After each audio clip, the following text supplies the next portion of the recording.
Greetings. It's Thursday, July the 10th, 2025. I'm Thomas Caldwell of the Aurelian Column, and this is the Midweek Report. The Epstein Betrayal. At least that's what I'm calling it. What's going on? What is really going on? Could this be a clear message to the American people from those who are really in charge? Well, everybody's talking about it, the fact that the Epstein list is not going to be released because it doesn't exist. That Mr. Epstein killed himself, even though there are many medical experts who strongly disagree with that assessment. Oh, and guess what? There was no blackmail going on behalf of any foreign country. That's right, even though there have been books written about the topic. And I imagine Ms. Maxwell, who was cooling her heels in a prison for 20 years, well, she was convicted of sex trafficking to nobody with no one. All right. Yeah. Our rather lovely Attorney General, Pam Bondi, she seemed quite shaken when a reporter asked her at a cabinet meeting, "What's the story?" President Trump jumped right in and right on the reporter who asked such a question, started bringing up the problems in Texas, and basically he seemed more shaken than I've seen him in the past, less sure of himself. Now, what's really going on behind the scenes? Well, that's speculation for the most part. But a clear message is being sent, and we're going to revisit that at the end of our session today, ladies and gentlemen. I think it requires a little bit of thought. Again, it's not so much what you're seeing going on as what it really means. And that's what's important. And speaking of what's going on in the federal government, ICE agents, Immigration and Customs Enforcement Agency federal agents, were attacked in Texas. The bad guys are shooting back. On July 4th, some 10 men and women waited in ambush outside a place called the Prairieland Detention Center near Dallas-Fort Worth. One officer was shot in the neck, not seriously injured. At least he was released, which means he is going to be okay. But that was a close call for sure. All the suspects were arrested. Reports that they were all clad in black and had body armor and kind of looked all ninja-like and had AR-15s and also used fireworks for some reason. They also spray-painted things on cars and other crazy stuff. These so-called terrorists thought it was a good idea to prevent federal agents from arresting illegal invaders that have come to our country as criminals. And if you come into a country illegally, you're a criminal. Trying to kill federal law enforcement agents. Well, your lives are ruined, kids. Really ruined. Oh, and I'm using the term so-called terrorists intentionally here.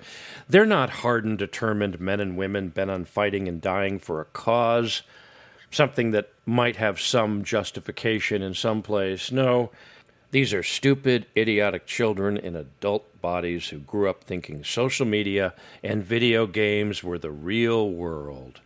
Well, they're not. And you're going to learn that the hard way, children. As the summer progresses and the children are away from school, expect more of this liberal Marxist insanity, and I'm very sorry to say, the probable loss of life. Oh, and speaking of such unpleasantness, guess who just came to town? That's right, the man whose country has so much power over the government and people of the United States, Benjamin Netanyahu of Israel. Yep, he's back. I guess this is his third trip to Washington so far this year to meet with President Trump. 3 times the first half of the year. The boss man has come home, and everybody's bending over backwards to hear what he has to say. Did you see the reception for him at the Pentagon? It was more elaborate a greeting than I remember seeing for any heads of state in recent years, even close allies. I think when Winston Churchill came, I don't think he had such a amount of fanfare when he showed up to say hello. Probably a handshake, and someone helped him light his cigar again. The Defense Secretary, Pete Hegseth, was falling all over himself. Reminded me of a lapdog all excited and wagging its tail that his master has come home. No idea what war plans were discussed or what agreements were come to, especially about Iran, our latest enemy. My guess is we'll know in a week or two when something somewhere goes boom. That's usually what happens. Benjamin Netanyahu comes to town and, well, something happens later. In spite of all the overt political love for the little Middle Eastern country often referred to as America's greatest ally, resentment is growing inside and outside the Beltway over the political power Israel and its agents have in the United States. The power that country exerts over our nearly 250-year-old republic is shaking the very foundations of our system, and people are noticing. This has gotten to be too much, even among Americans of Jewish descent, including the rather outspoken Senator Bernie Sanders. Yes, good old Bernie. He condemned Trump for inviting a man the senator bluntly called a war criminal to the White House. Yes, Bernie is not a big fan of Israel these days. I doubt he gets any Hanukkah cards from politicians in that country either. Oh, and speaking of war, apparently President Trump is sending weapons to Ukraine again. On again, off again, on again. Now it's on again, and he's sending stuff to fight the Russians, in spite of the fact that he wants to have peace between those two countries. Meanwhile, Russia seems to be planning a big final move to end the war and effectively end Ukraine. Now, lots of people have been predicting that for years, but this time, based on what I've been reading and hearing, it might be for real. We'll see. The Russians have a habit of surprising the world from time to time, and they're not to be underestimated. They're a pretty determined lot when it's needed. Meanwhile, back in the homeland, the bad weather continues. Central Texas is still recovering from torrential rainstorms, and more are on the way. Potentially hundreds of people have been killed. We're really not sure yet, and we might never know the actual number. Water works that way when it comes to humans. More than 5 million people are currently under flood watch in Texas. 5 million. So if you are listening to me in Texas and you are in that area, please heed the warnings of local authorities. If they tell you to get out, get out.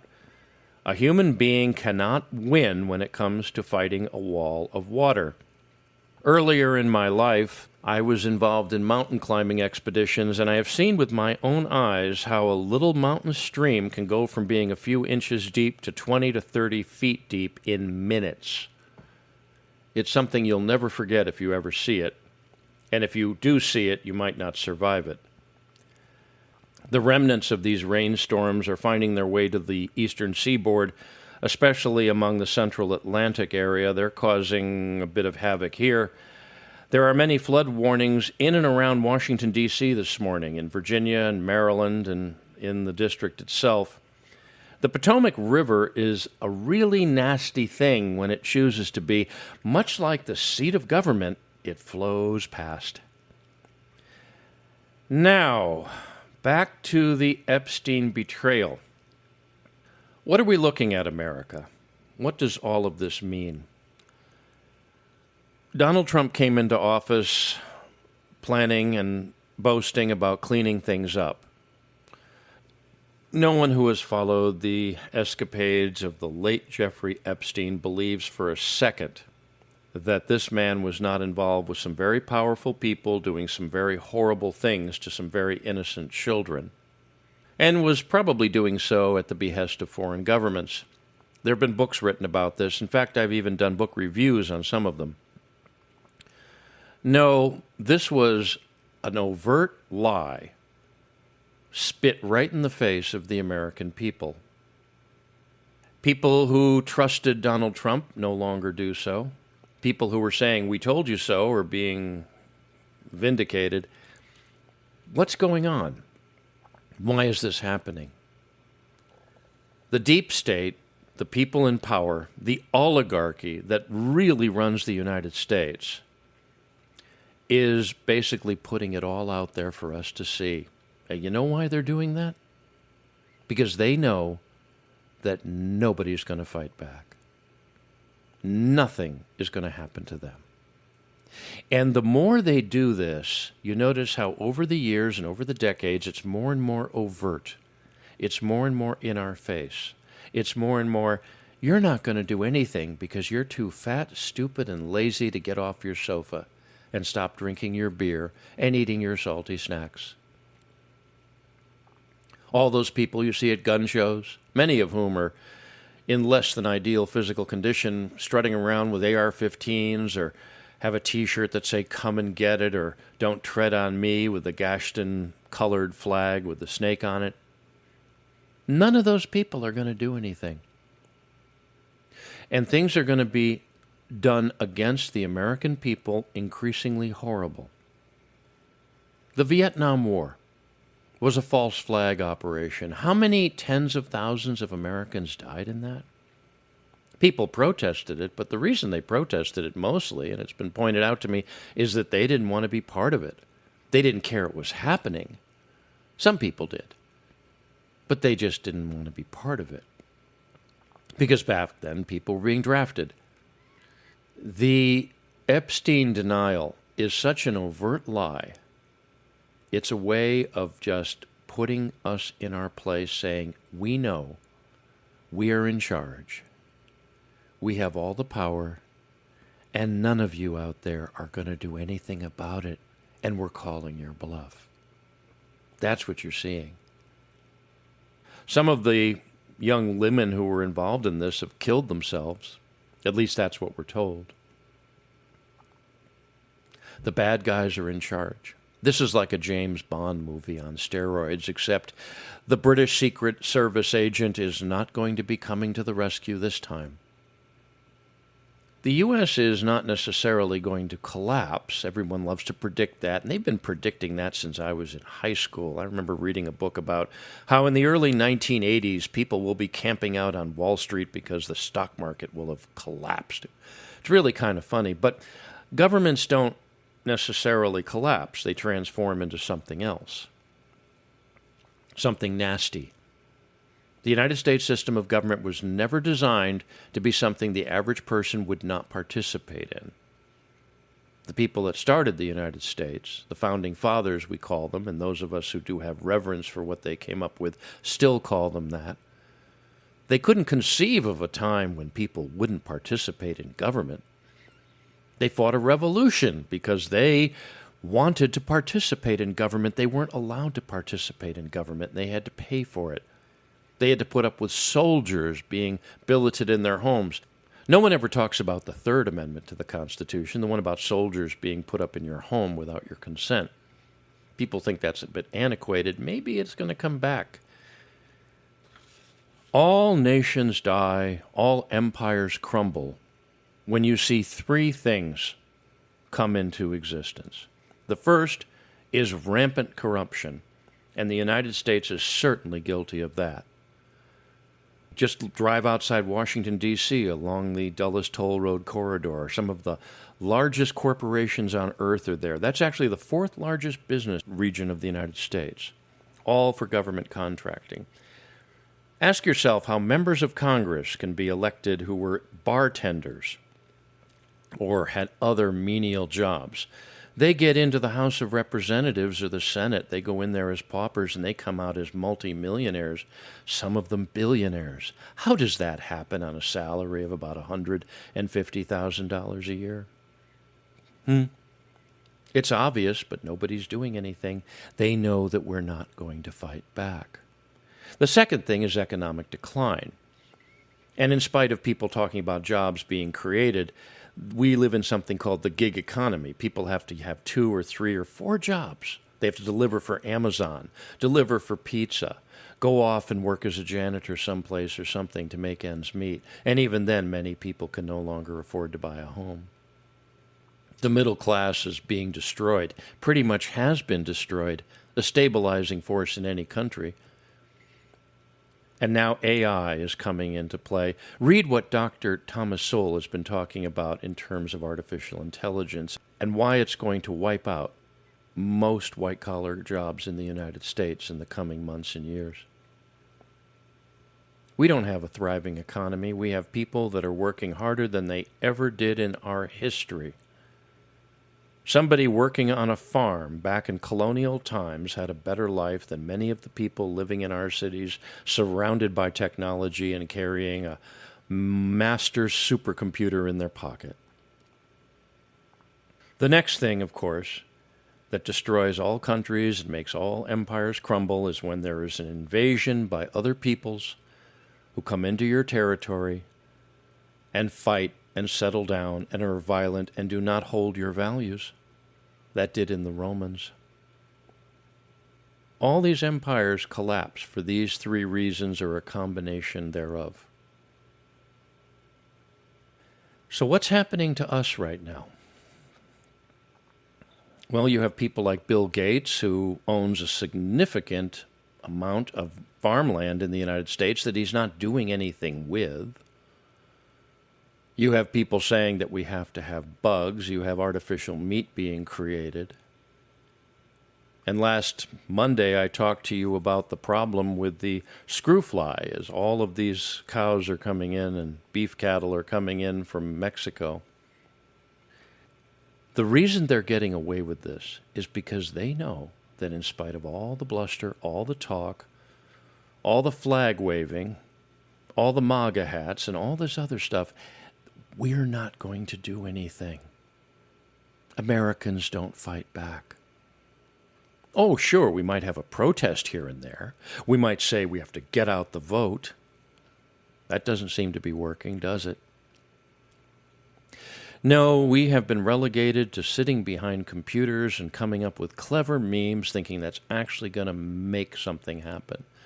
Nothing is going to change until people start gathering in person and talking in person and leaving their cell phones out in the car as they talk about what's needed to be done to change things. The U.S. Constitution has been subverted. All of it. Except the part about soldiers coming in and living in our homes, but who knows how long that'll be. Just remember that the line is, evil men win when good men do nothing. And good men are doing nothing. So perhaps the Epstein case was the shot heard round the world. Who knows? Maybe that's why Donald Trump decided to put it out there like that. I don't know what's going on in the man's mind. Sometimes he seems to be heaven sent. Sometimes he seems to be just another hack from New York. But one thing is certain. It has now been demonstrated to every man, woman, and child in the United States that evil people are in charge. They can get away with horrible crimes, and they're going to continue to do so until the rest of us say stop and do something about it. We don't need a nation of people who have woken up. We need a nation of people who will get out of bed, put on their boots, and march out the door and make the bastards pay. That's it for today. If you appreciate my work, please like, subscribe, and share. Share with your friends and share with your enemies unless they really deserve to be enemies. Also, please consider a paid subscription or a donation. It keeps the lights on literally and figuratively. I can be reached at feedback@aureliancolumn.com. That's feedback@aureliancolumn.com. I'm up on X. My handle there is MICCAMPEN. That's MICCAMPEN. This podcast originates at Substack. My handle there is aureliancolumn.substack.com, and I can be reached there by direct messaging. Until we meet again, be good, be safe, be vigilant, and remember, Clown World, the Deep State, and all of the evil people on the non-existent Epstein list must be destroyed. Good day.